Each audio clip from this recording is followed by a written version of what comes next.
Que Vince Passait, Shannon Pursey, Brandon Flynn. Les coming out de 2017. Depuis quelques années, les célébrités osent de plus en faire leur coming out médiatique, offrant un peu plus de visibilité à la cause LGBT, et prouvant au passage qu'il est possible de faire carrière dans le show business, le sport ou la politique, qu'importe sa sexualité. En 2017, c'est surtout dans le monde de la télévision que les stars se sont manifestées. Dans l'univers du petit écran, on a ainsi assisté au coming out de Que Vince Passait, qui a été très critiqué car, en évoquant son homosexualité, il a tenté de détourner l'attention des accusations de harcèlement sexuel qui pèsent sur lui.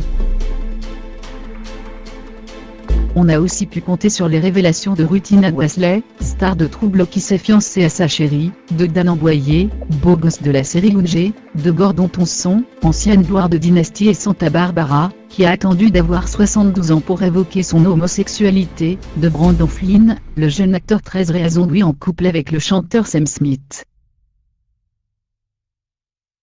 De séduisant Aslément de Nurse Jackie, qui a même révélé ses préférences au lit, de Nathalie Morale de la série FBI, duo très spécial, de Jordan Gavari d'Orphan Black, de Keynon Lonsdale de The Flash, de Shannon Pursey alias BRB dans Stranger Things, ou encore de Daniel Newman de The Walking Dead.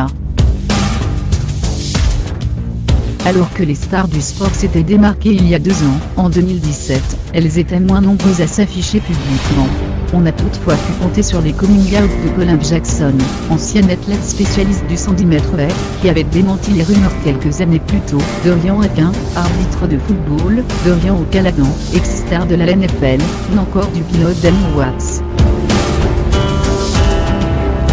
Notons aussi le courage d'Aaron Carter, de Gavin Russom, qui a fait son coming out franc, Eta, la fille de Jackie Chan du jeune chanteur Elban Bartoli.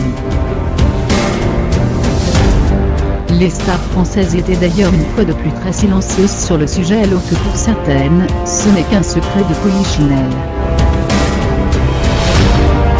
On pourra toutefois se souvenir de l'intervention de Marc-Olivier Fogiel, qui regrette de ne pas avoir parlé plus tôt, regardé avec admiration Stéphane Bern amoureux en couverture de match ainsi qu'Émilie Lepé, qui a relaté avoir voulu prendre les devants par rapport à son implication dans Touche pas à mon poste, dans la mesure où la vie privée des chroniqueurs alimente l'émission.